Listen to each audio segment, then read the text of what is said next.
नमस्कार मित्रांनो, आज व्हिडिओ बनवायचं तात्पर्य असं आहे की गव्हर्मेंटची साईट EPFO ही कित्येक दिवसापासून बंद चालत आहे।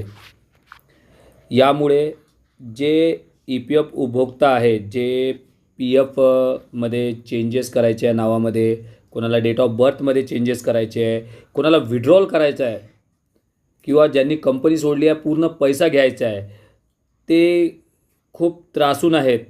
इथे लिहून येत आहे सर्व्हिस अनअवेलेबल। हे जवळपास 1 आठवड्यापासून असंच होत आहे।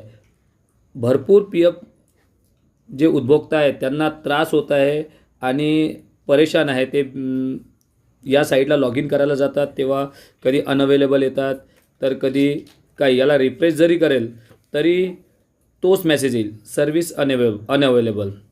तरी मला सरकार याची कोणतीही दखल